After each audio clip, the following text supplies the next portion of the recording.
What if I told you that the most devastating moment in any relationship isn't the fight, isn't the betrayal, isn't even the abandonment?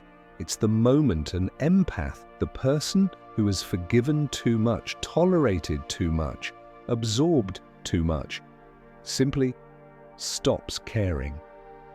And if you've ever been that empath, or if you've ever pushed one past their breaking point, what you're about to hear is going to hit deeper than you expect. Because Carl Jung uncovered something most people never recognize until it's too late. And once an empath reaches this moment, the relationship is never the same again. Most people think empaths walk away because they're exhausted, but exhaustion isn't the real breaking point. So what actually makes you snap? Carl Jung discovered something far more unsettling. When you suppress a psychological function for too long, it doesn't disappear. It turns into its opposite. He called this enantiodromia, the moment when what you've overused, overextended, over-sacrificed suddenly flips. So think about the empath, the child who spent years caring for a narcissistic parent who never once asked, "And how are you feeling?" The friend who always answers late-night crisis calls, but when they're the one falling apart, no one even notices. The partner who keeps forgiving, keeps understanding, keeps absorbing blame that was never theirs to carry, because you're just so good at handling emotions. On the outside, it looks like patience, like compassion, like strength. On the inside, something else is building. Resentment that you're not allowed to feel. Anger you were never allowed to express. Grief for all the versions of you that had to die just so everyone else could stay comfortable. And here's the part almost no one sees. The empath doesn't break when they're at their weakest. They break when they finally see the truth. It's like waking up in a house you thought was a sanctuary, only to realize the windows were painted on and the door was never meant to open. What you called love was just a cage with velvet walls. That's enantiodromia in real time, the moment the empath stops kneeling to calm the storm and remembers they are the sky. And if you're an empath, listen closely. This flip is not the moment you become cold. It's the moment you become whole. It's not you turning into someone else. It's you finally turning back into the person you were before guilt, fear, and obligation trained you to make everyone else's comfort more important than your own sanity. Empaths live in an emotional world most people cannot imagine. You don't just feel your own emotions, and you feel other people's emotions in your body. Most people see faces, you feel weather.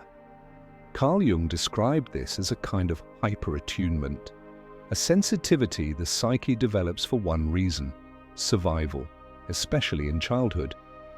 Because if you grew up with a narcissistic parent or a volatile one, this wasn't a gift. It was your only shield.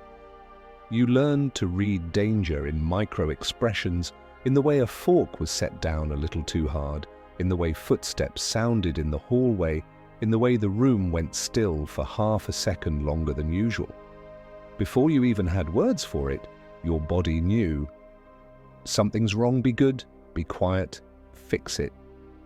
That's the unseen burden of the empath. People think you're just nice, caring, intuitive.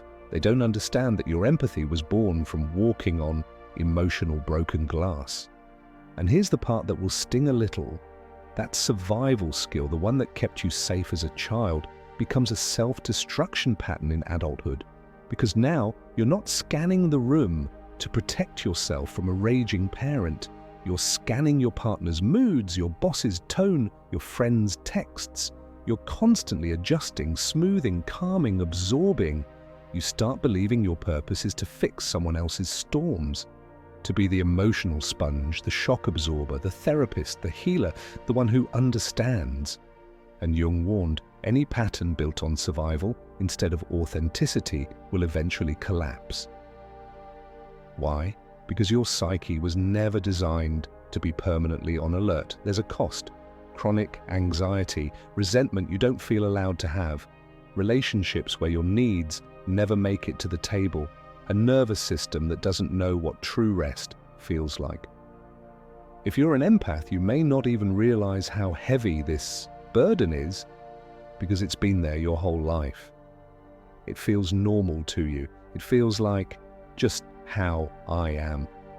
But it's not just who you are, it's who you had to become. Hold on to that thought because we're coming back to it. Because when that survival pattern finally collapses, when your psyche refuses to carry that burden one more day, everything changes. Every empath has a moment, sometimes after years, sometimes after decades, where something inside them quietly shifts. It doesn't start with anger. No screaming, no slammed doors, no final showdown. It starts with a single sentence no one else hears. I can't do this anymore. If you're an empath, you know that moment. It doesn't even feel like a thought. It feels like a full-body truth. Maybe it happens with a parent. The same parent who's rehearsed the same line your entire life. After everything I've done for you, once, those words wrapped around your heart like chains made you feel like you owed them your silence, your obedience, your gratitude. But one day, they say it, and instead of guilt, you feel a strange, clear distance. It's as if someone wiped fog off a mirror, and you finally recognize the shape staring back. Not an ungrateful child, just someone who's been manipulated for far too long. That's not love, that's control. Maybe the same clarity hits you with a partner, the one who knows exactly which emotional buttons to push. Maybe they accuse you of being too sensitive, maybe they freeze you out, maybe they threaten to leave. Their favorite way to make you chase, apologize, bend. But this time, their performance falls flat. Inside you, there's no panic, no scrambling, no self-blame, just a startling clarity, like watching a movie you've seen too many times and realizing you're no longer invested in the plot. This moment, this internal click, this subtle but seismic shift, is what Carl Jung would recognize as the beginning of psychological sovereignty. It's the moment you stop being ruled by automatic emotional reflexes, old childhood scripts and trauma rehearsals, and start seeing the dynamic for what it actually is. Not as your inner child sees it, terrified of losing love, but as your awakened self sees it, a pattern, a choice, and now, something you're no longer willing to participate in. When an empath finally stops caring, they aren't shutting down. They're meeting a part of themselves they've avoided their entire life, their shadow. Jung said the shadow carries everything we suppress: anger, self-worth, boundaries, discernment, intuition, truth. For an empath, the shadow carries the anger they swallowed to keep the peace, the self-worth they buried to stay lovable, the boundaries they abandoned to avoid conflict, the intuition they ignored to soothe someone else's chaos, the truth they silenced to protect fragile egos. And here's the twist. For an empath, the shadow isn't dark at all. It's honest, it's fierce. It's the part of them that remembers who they were before guilt became their compass and fear became their mentor. And when the empath integrates this shadow, they become someone no manipulator can handle, because the shadow is immune to guilt, immune to emotional bait, immune to the classic scripts. But you're so sensitive. No one will love you like I do. You owe me. Those lines fall flat. They don't hook the empath anymore, because the shadow sees through them instantly. An empath with shadow integration becomes, and I say this with full psychological precision, untouchable. Not because they're hardened, but because they're finally whole, not because they stop caring, but because they stop caring in the places they were never meant to bleed. And once that shadow stands beside them, they no longer walk into relationships unarmed. They walk in aligned, awake, and no manipulator alive knows what to do with someone who can finally see. So what actually happens when an empath stops caring? Jung called this the emergence of psychological immunity. It's the point where your emotional system stops absorbing poison, stops bending under pressure, and starts recognizing exactly what's been happening to you. And when this shift happens, it's unmistakable. 1. Manipulation loses all power. The guilt trip that once sent you spiraling, now it lands with a dull thud. The silent treatment that once terrified you now feels irrelevant. It's no longer a threat. It's just someone refusing to communicate. And the emotional outbursts? You see them for what they are. Performances, bad ones, theatre meant to hook you, but you're no longer buying a ticket. 2. Clarity replaces emotional fog. For years, you couldn't articulate why certain relationships felt heavy, why you kept giving second chances, why you tolerated dynamics that drained you. But now, the fog lifts. The pattern becomes unmistakable. You finally see the cycles, the love bombing, the neediness, the guilt tactics, the rewriting of history. It's like someone turned on the lights in a room you've been stumbling through blind, and clarity, once found, doesn't leave. 3. You stop over-explaining. This is one of the most shocking shifts. The empath who used to write paragraphs for every misunderstanding, who apologized for feeling hurt, who tried to make their emotions sound reasonable. That person disappears. No more essays, no more emotional presentations, no more performing your pain so someone else can validate it. If someone disrespects you, you don't explain why, you simply adjust the level of access they have to you. It's clean, it's quiet, it's powerful. 4. You become unavailable, not cruel, not cold, just gone. You stop being the emotional emergency room for people who never show up when you bleed. Your compassion is still intact, but your availability is not. You're no longer accessible for emotional extraction. 5. The power dynamic flips instantly. This is the moment toxic people panic, because their control was never built on dominance or strength. It was built on your caring. When the empath stops caring, it's like pulling the plug out of a machine. The whole system collapses. Your silence is different now. Your eyes don't plead. Your energy doesn't fold around their moods. And here's the truth many empaths don't realize. You don't stop caring because you're empty. You stop caring because you're finally full of clarity, full of self-respect, full of truth, full of the strength you had to bury to keep certain people comfortable. And once that fullness arrives, you can never go back to being a source of nourishment for people who only ever took. When an empath stops caring, the people who depended on their emotional labor don't react with understanding. They react with fear. Carl Jung noted something deeply revealing. When someone's power depends on controlling your emotional state, they will react violently, psychologically, not physically, the moment you stop feeding that control. And this is exactly what happens. First comes the panic, disguised as anger. Suddenly your calm is an attitude, your silence is disrespect, your boundary is a betrayal. They're not angry because you did something wrong. They're angry because you stopped doing what kept them comfortable. Then comes the love bombing, not in words, but in sudden tenderness, the unexpected kindness, the soft eyes, the attentive gestures they never offered when you needed them. It feels warm for a moment, but underneath is calculation, a sweetness designed to pull you back, to rewind the story to the version of you who always gave in. It isn't love. It's fear wearing affection, trying to restore a control that's already slipping away. And when that fails, you'll hear the classic lines, You've changed. You're so selfish now. And here's the twist. They're right. You have changed. And you are abandoning them, not out of malice, but out of self-preservation. You're abandoning the role they wrote for you. You're abandoning the emotional labor that drained you. You're abandoning the illusion that their happiness was your responsibility.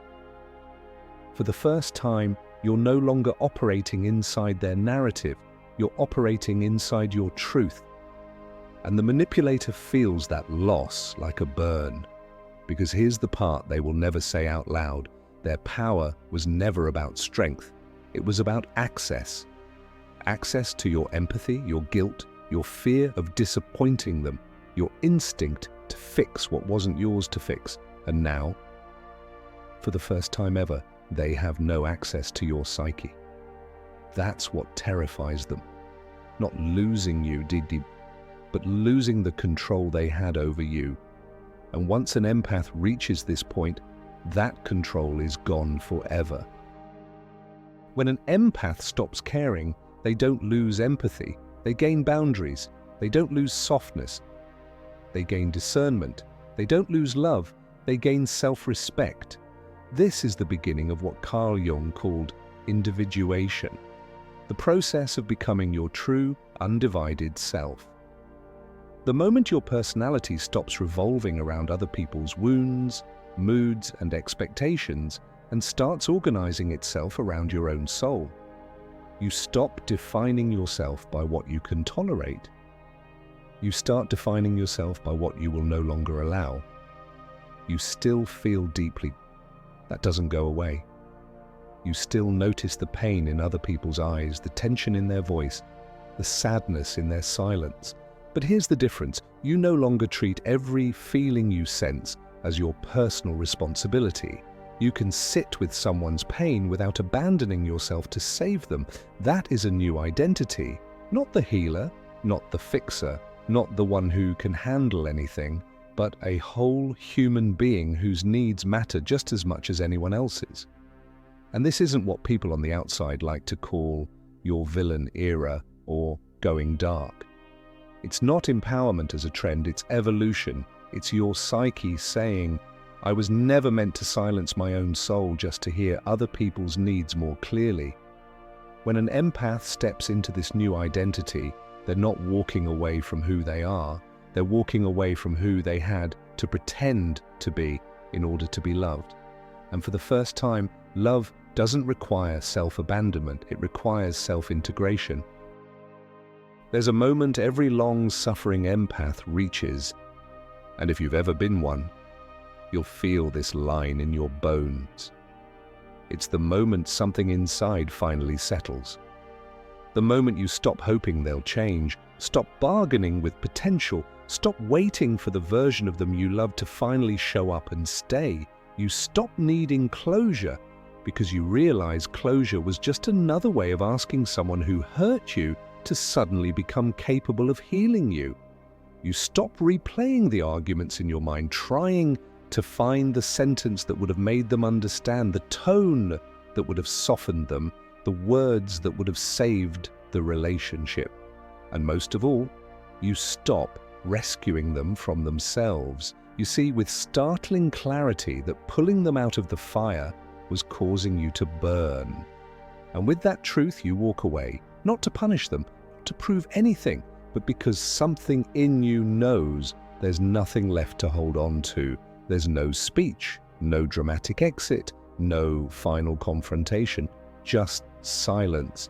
And that silence is not emptiness, it's not bitterness, it's not defeat. It's the sound of your soul returning home, back to itself, back to truth, back to a place where your worth is not determined by who you can save. This is what Jung called psychological completion. The moment your identity no longer bends around someone else's chaos and your sense of self finally stands on its own feet. The ending wasn't the tragedy, losing yourself was.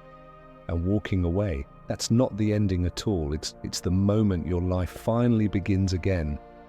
So what happens when an empath finally stops caring? everything shifts. Not in a loud, dramatic way, but in a way that rewrites every relationship they touch. For the manipulator, it's the end of their script. For the empath, it's the first page of a life that finally belongs to them. They rise, not with rage or revenge, but with clarity, the kind that cuts cleanly through every lie they were taught about love. They walk away not because they stopped loving others, but because they finally remembered they were worthy of loving themselves. No apology can reach them now. No promise can hold them. No manipulation can pull them back into the role they've outgrown. Because once an empath stops caring, they don't lose their heart. They reclaim it. And that, as Carl Jung understood so well, is the moment an empath becomes truly powerful. If this spoke to something inside you, take a breath, honor that knowing, and remember, you're not alone on this path. And if you want more moments like this, feel free to like the video and subscribe. We'll continue the inner work together.